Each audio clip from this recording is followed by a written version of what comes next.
Praise the lord. ప్రభువైన యేసుక్రీస్తు నామంలో చేరివచ్చిన మీ అందరికీ ప్రభు నామమున శుభములు వందనాలు తెలియచేస్తూ ఉన్నాను. ఈ ఉదయకాల ఆరాధనకు ఏర్పాటు చేయబడిన లేఖన భాగము కీర్తనల గ్రంథంలో నుండి 3వ కీర్తన 3-4 చరణాలు చదువుకుందాం. కీర్తనల గ్రంథంలో 3వ కీర్తన 3-4 చరణాలు.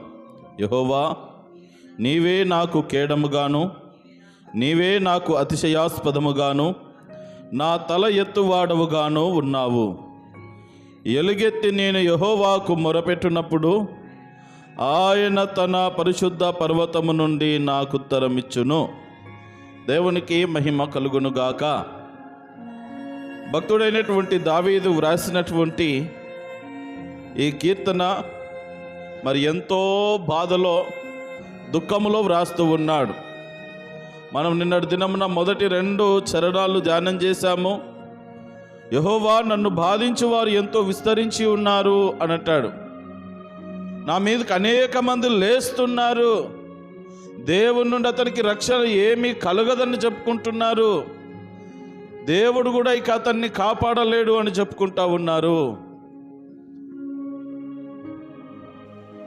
ఈ రీతిగా ఎంతో వేదనను బాధను దావీదు అనుభవిస్తూ ఉన్నాడు.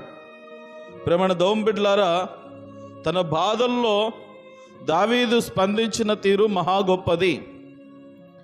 మనుషులను ఆశ్రయించడం లేదు కానీ దేవుణ్ణి ఆశ్రయిస్తూ ఉన్నాడు.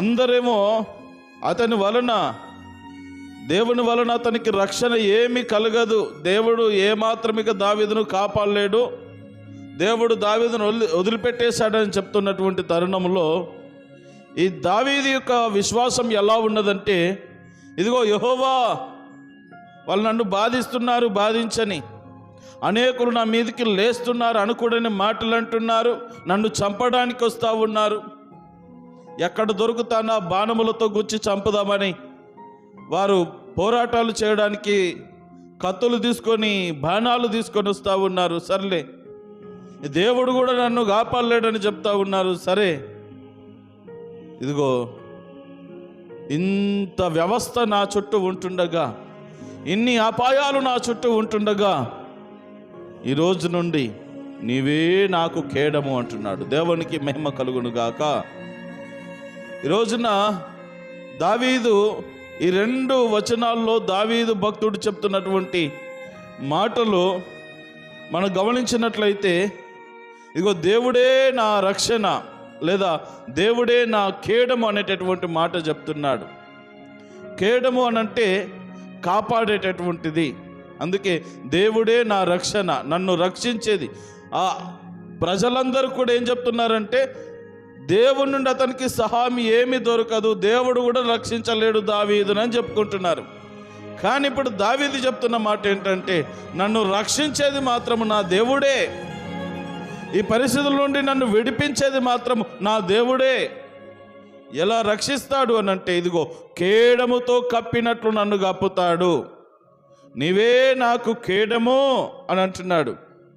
ఈ కేడము అనగా ఏంటంటే, ఈ శరీరమంతా బాణములు కానీ కత్తులతో కొట్టినప్పుడు, గుచ్చినప్పుడు తగలకుండా, ఈ బుల్లెట్ ప్రూఫ్ జాకెట్స్ అంటారు కదా, మీరు ఎక్కడైనా గొడవలు జరుగుతున్నప్పుడు మీరు గమనిస్తూ ఉంటారు, ఈ మిలిటరీ వాళ్ళు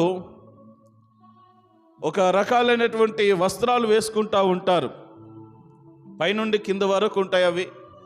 ఒకవేళ వాళ్ళని షూట్ చేసిన, బుల్లెట్లతో కాల్చినా వాళ్ళకేం కాదు, వాళ్ళు కూడా కాలుస్తారు. ఎదుటి వాళ్లకు ఆ బుల్లెట్ ప్రూఫ్ జాకెట్స్ ఉండవు కనుక వాళ్ళు చనిపోతారు బుల్లెట్ దిగి.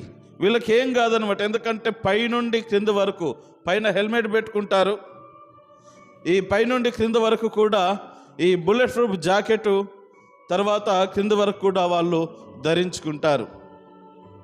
ప్రేమణ దోంబిడ్లారు జ్ఞాపకం చేసుకున్నట్లయితే, అలనాడు కూడా యుద్ధ రంగంలో ఈ కేడము, ఈ రక్షణ వస్త్రాలు ధరించుకునేటటువంటి వాళ్ళు. శత్రువు ఏ విధమైన బాణం వేసినా ఎక్కడకు, కొన్నిసార్లు తలకు గురి చూస్తారు, ఎవరైనా తలకు గుండెకు గురి చూస్తారు ఎక్కువగా. ఈ పాటలో వాళ్ళు గురి చూసి కొట్టినప్పుడే ఎదుటి వాళ్ళు చనిపోవడానికి ఆస్కారం ఉంటుంది. ఇక్కడ ఏమాత్రము ఆ బాణములు కానీ కత్తి దెబ్బలు కానీ దిగకుండా ఈ ఖేడం అనేటటువంటిది వాళ్ళను కప్పివేస్తుంది. కాబట్టి నీవే నాకు ఖేడము అని అంటున్నాడు. ప్రేమణ దోంబిళ్ళ తర్వాత మనం గమనిస్తే డాలు మనం ఎక్కువగా వింటాం. కీర్తన గ్రంథములో ఎక్కువగా ఈ భక్తుడైన దావీదు ఖేడము డాలు అనేటటువంటి పదాలు వాడుట మనం గమనిస్తూ ఉంటాం. ప్రేమణ దోంబిళ్ళ జ్ఞాపకం చేసుకుందాం. ఈ డాలు అనేటటువంటిది చేతిలో పట్టుకునేది. డాలు అనేటటువంటిది చేతిలో పట్టుకుంటారు. ఒక గిన్నె, ఒక పాత్రలాగా ఉంటుంది, ఒక పెద్ద రౌండ్ గిన్నెలాగా ఉంటుంది. దాని చేతిలో ఒకవేళ బాణం వస్తుంది అనుకోండి, ఇట్లా అడ్డం పెట్టవచ్చు. అది మిస్ అయిందంటే ఎక్కడో చోట దిగిపోతుంది. అది మిస్ అయినా కానీ ఖేడం ఏం చేస్తుందంటే మనిషిని పూర్తిగా కప్పేస్తుంది. ఏమాత్రం ఏమి చేయలేదు. అందుకని ఇప్పుడు ప్రభువా, ఎంతమంది అయినా రాని, ఎవరు ఎలాగైనా అనుకొని నా మీదకి ఎంతమంది లేచినా సరే, ఇక నుండి నాకు నీవే నా ఖేడము, నీవే నన్ను కప్పి నన్ను దాచి ఉంచేది నీవేనాయనా అని చెప్తా ఉన్నాడు. ఇదే కీర్తనల గ్రంథం 28వ కీర్తన 7వ చరణం ఒకసారి చదవండి. 28వ కీర్తన 7వ చరణం. యెహోవా నా ఆశ్రయము, నా ఖేడము, నా హృదయము ఆయన యందు నమ్మిక ఉంచెను గనుక నాకు సహాయము కలిగెను. హల్లెలూయా. యెహోవా నా ఆశ్రయము, నా ఖేడము, నేను ఆయన యందు నమ్మిక ఉంచి ఉన్నాను కనుక ఆయన నాకు సహాయం చేస్తూ ఉన్నాడు అని చెప్తా ఉన్నాడు. ఇది కూడా దావీదు కీర్తనే. అందుకే ఈ కీర్తనలు, దావీదు కీర్తనలు ఎక్కువ మనం గమనించినప్పుడు నా సహాయము, నా ఖేడము, నా దుర్గము, చాలా అద్భుతమైనటువంటి వర్ణనతో ప్రభువును స్తుతిస్తూ ఉంటాడు. జ్ఞాపకం చేసుకుందాం. నీవే నా ఖేడము అని చెప్తున్నాడు. తర్వాత నీవే నాకు అతిశయము, నీవే నా అతిశయాస్పదము అని చెప్తా ఉన్నాడు. దేవుడే నాకు అతిశయాస్పదము అంటే నేను అతిశయించడానికి కారణం నీవే. దావీదుకు అతిశయించడానికి తనకొక హోదా ఉన్నది. నేను రాజుని కదా, నాకు అధికారం ఉన్నది కదా, నేను ఏదైనా ఒకటి చేస్తాలే, వాళ్ళు నా మీదకి వస్తారని తనను బట్టి తాను అతిశయించడం లేదు. తనకున్న హోదాను బట్టి, తనకున్న అధికారమును బట్టి ఏ విధముగా కూడా దావీదు అతిశయించడం లేదు. కానీ అయ్యా, నేనెంతటి వాడునయ్యా, నీవు లేకపోతే నాకు అసలు బ్రతికెక్కడిది, ఈ హోదా ఎక్కడిది, ఈ అధికారం ఎక్కడిది? ఈ రోజు నుండి నా అతిశయాస్పదము నీవే, నన్ను గణపరిచేది నీవే, నన్ను తల ఎత్తుకునేటటువంటి స్థితిలో నీవే, నిన్ను బట్టి నేను అతిశయిస్తా. ఇదిగో నేను ఇలా చేస్తున్నావు. కొన్నిసార్లు మనం అనుకుంటాం ఏంటంటే, ఈరోజు నా పరిస్థితి బాగలేదు కనుక పారిపోవాల్సి వచ్చింది, కొన్నాళ్ళు ఆగండి, కొంచెం ఆగండి, వచ్చినాక చెప్తాం మీ సంగతి. అంటే అతిశయం ఉన్నది దేని ద్వారా? తనను బట్టి తానే అలా అనుకోవచ్చు దావీదు. ఇక్కడ నన్ను తరుముతా ఉంటారా, కొన్ని రోజులు ఓపిక పట్టండి. ఎంతకాలం మీరు అలా చేస్తూ ఉంటారు, కొంచెం ఓపిక పట్టండి, మీ సంగతి చెప్తానని తనకు తానుగా అతిశయించవచ్చు. కానీ ఆ రీతిగా అతిశయించడం లేదు. నా అతిశయాస్పదము దేవుడే. నేను అతిశయిస్తే, నేను ఆనందిస్తే, నేను ఏదైనా గొప్ప చెప్పుకుంటే అది దేవునికే మహిమ రావాలి కదప్ప నాలో ఏ గొప్పతనము లేదు అని చెప్తా ఉన్నాడు. ప్రేమణ దోంబిడ్లారు ఇంకా మాట్లాడుతూ ఉన్నాడు ఏంటంటే, నా తల ఎత్తువాడవు నీవే. ఆహా, నీవే నాకు కేడముగాను, నీవే నాకు అతిశయాస్పదముగాను, నా తల ఎత్తువాడవుగాను ఉన్నావు. ప్రేమణ దోంబిడ్లారు జ్ఞాపకం చేసుకుందాం. ఇప్పుడు దావీదు పరిస్థితి ఎలా ఉన్నదంటే తల దించుకునే పరిస్థితిలో ఉన్నాడు. ఒకప్పుడు దావీదు అంటే ఎవరు అనంటే సింహాన్ని చీల్చినవాడు, ఎలుగుబంటిని కొట్టి పడుకోబెట్టినవాడు. గొల్యాతు సవాలు విసురుతా ఉంటే, దేవుని ప్రజలకు సవాలు విసురుతా ఉంటే, రాజు సైన్యమంతా ఏమి చేతగాక మూలన కూర్చొని ఉంటే, ఒక బాలుడుగా ఉన్నటువంటి తాను బయలుదేరి వెళ్ళాడు. అప్పుడు ఈయన కేడము కానీ డాలు కానీ రక్షణ వస్త్రాలు ఏవి ధరించుకోకుండానే కేవలం దేవుని నామాన్ని బట్టి బయలుదేరి వెళ్ళి ఒడిసెలతో ఒక రాయితో కొట్టి చంపేశాడు. తనకు ఏ ఆయుధం తీసుకుపోలేదు. దేవుడు తనకిచ్చినటువంటి ఆ తలాంతును మాత్రం ఉపయోగించుకున్నాడు. దావీదు గొల్యాతు పడిపోయిన తర్వాత గొల్యాతు యొక్క కత్తితోనే గొల్యాతు తలను తెగనరికి గ్రామంలోనికి తీసుకొని వచ్చాడు. జ్ఞాపకం చేసుకుందాం, ఆ రోజున దావీదు తల ఎత్తబడింది, ఎప్పుడు కూడా మరలా దించబల్ల. ఈ రోజున ఏమైపోయిందంటే, ఒక రాజుగా ఉన్నటువంటి, ఒక ఆస్థానంలో ఉన్నటువంటి వ్యక్తి రాజనగరును ఉన్నతమైన ఆ స్థితిగతులను వదిలిపెట్టి అరణ్యమునకు తల వంచుకొని తలదించుకొని, ఎక్కడ ప్రాణ భయము చేత ఎక్కడ నా కుమారుడైన అబ్షాలోము నన్ను చంపేస్తాడు అని పారిపోతా ఉన్నప్పుడు, మరి ప్రజల ముందు అందరి ముందు దావీదు పారిపోయాడంట. విషయము ఆ నోట ఈ నోట తెలిసి రాజు పారిపోయాడా? అబ్బో, వాళ్ళకే భలే గొడవలు ఉన్నాయి కదా. ఇలాంటి మాటలు మాట్లాడినప్పుడు ఎవరికైనా తలదించుకునే పరిస్థితి ఉంటుందా, ఉండదా? ఇప్పుడు దావీదు పరిస్థితి ఎలా ఉన్నదంటే తల వంచుకునే పరిస్థితి, తల దించుకునే పరిస్థితి. అందుకని అంటూ ఉన్నాడు, అయ్యా ఈ రోజున నేను తల దించుకునే పరిస్థితిలో ఉన్నాను, కానీ ఒకరోజు నీవే నా తల ఎత్తువాడవుగా ఉన్నావు. దేవునికి మహిమ కలుగును గాక. ఎక్కడ తల దించుకున్నానో అక్కడ నా తల ఎత్తువాడవు నీవే అనేటటువంటి ఆత్మీయ సత్యాన్ని మరి భక్తుడైనటువంటి దావీదు తెలియజేస్తూ ఉన్నాడు. నిజంగా అలా జరిగిందంటే జరిగింది. ఎంతో కాలము అబ్షాలోము ఉండలేడు, ఎంతో కాలము ఆ కార్యక్రమాలు జరగలే.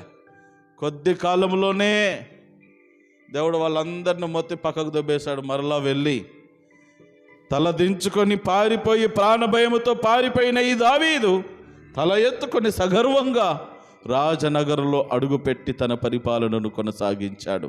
దేవునికి మహిమ కలుగును గాక. నా తల ఎత్తువాడవు నీవే అంటున్నాడు. నాకు కేడము, నాకు అతిశయ కారణము నీవే, నా తల ఎత్తువాడవు నీవే అనే విషయాల్లో తెలియజేస్తూ ఉన్నాడు. 27వ కీర్తన 6వ చరణం చదవండి ఒకసారి. 27వ కీర్తన 6వ చరణం. ఇప్పుడు నన్ను చుట్టుకుని ఉన్న నా శత్రువుల కంటే ఎత్తుగా నా తల ఎత్తబడును. దేవునికి మహిమ కలుగును గాక. నన్ను చుట్టుకున్న శత్రువులందరికంటే నా తల ఎత్తుగా ఎత్తబడును అని చెప్తా ఉన్నాడు. ప్రేమణ దోంబ ఇది కూడా దావీదు కీర్తన్నే. దేవుడు మన తల ఎత్తేది. మనలో ఏ గొప్పతనం లేదు, మనకు మనముగా ఏమి సాధించలేం. కొన్నిసార్లు తలదించుకునే పరిస్థితి వచ్చినప్పుడు, ఈరోజు తప్పు నా వైపు ఉన్నది కనుక, ఆ మాట అని తూలి అన్నాను కనుక ఈరోజు తప్పు నా వైపు ఉన్నది కనుక కాస్త తలదించుకుంటున్నాను. ఏదో ఒక రోజు నాకు టైం వస్తుంది లేక అన్నా, నాకు టైం వస్తుందిలే, చూద్దాం. ఈరోజు నన్ను అనకూడని మాట్లాంటావా, నన్ను కొడతావా, నన్ను అంటావా, నాకు టైం వచ్చినప్పుడు చెప్తా. ఆ రోజు నువ్వు తల దించుకుంటావు, నేను తల ఎత్తుకుంటాను. ఎలా ఎత్తుకుంటావు? మనకు కాన్ఫిడెన్స్ ఏంటంటే మనకు మనముగానే అనే భావన.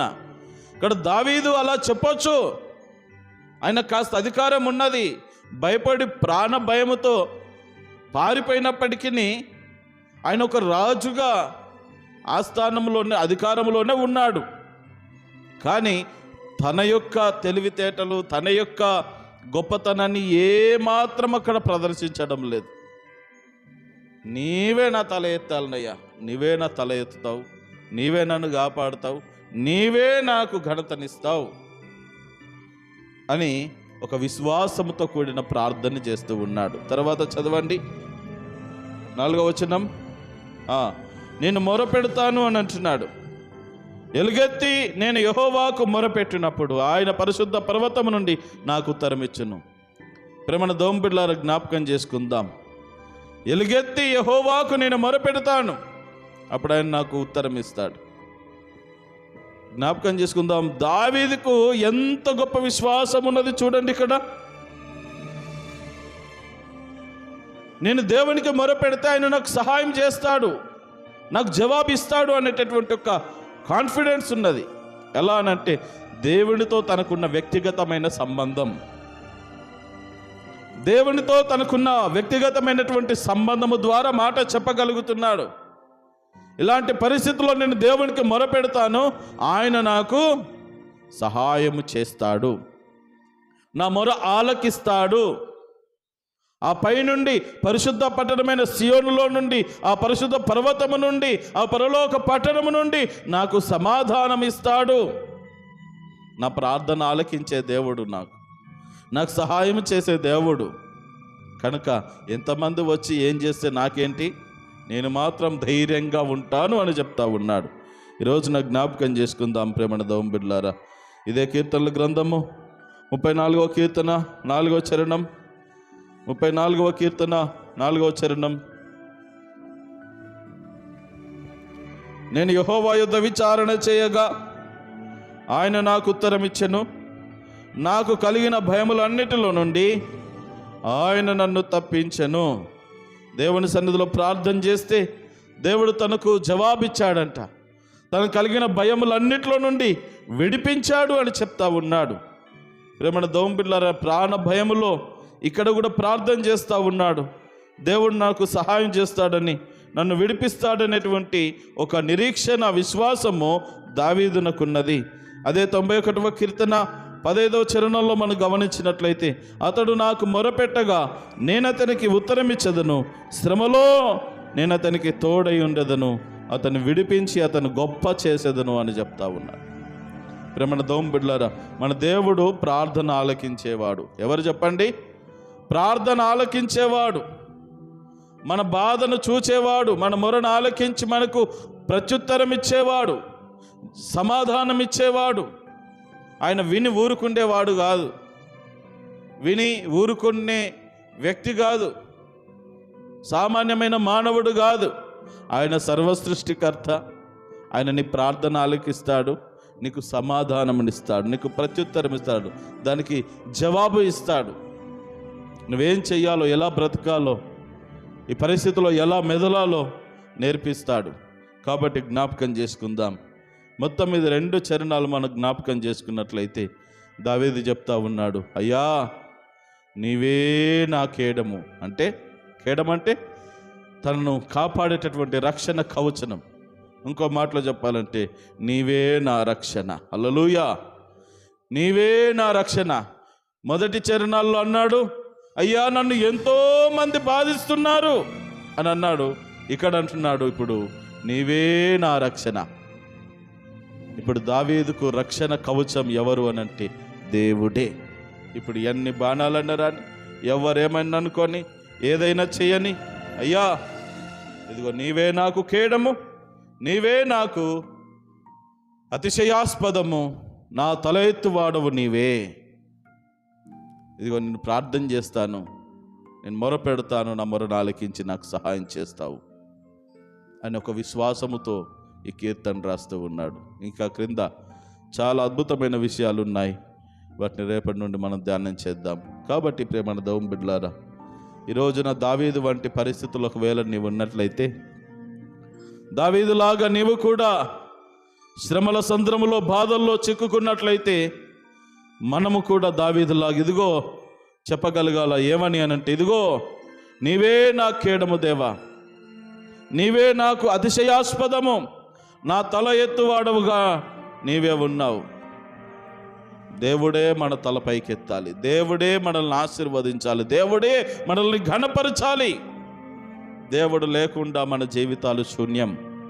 కాబట్టి దేవుని గట్టిగా పట్టుకుందాం. మనం కూడా చెప్పగలగాలి, దేవుడే నా రక్షణ, యేసయ్యే నా రక్షణ, యేసయ్యే నా కాపుదల అని చెప్పగలిగినప్పుడు ఏది నీకెంత మాత్రమును హాని చేయదుగాక చెయ్యదు. అట్టి రీతిగా దేవుడు మిమ్మల్ని అందరినీ విడిపించి మీ అందరి జీవితాలకు దేవుడే కేడముగాను, అతిశయాస్పదముగాను, తల ఎత్తువాడుగాను, మరి విశేషముగా మీ ప్రార్థన ఆలకించి మీకు సహాయం చేయవాడుగాను ఉండునుగాక. ఆమేన్.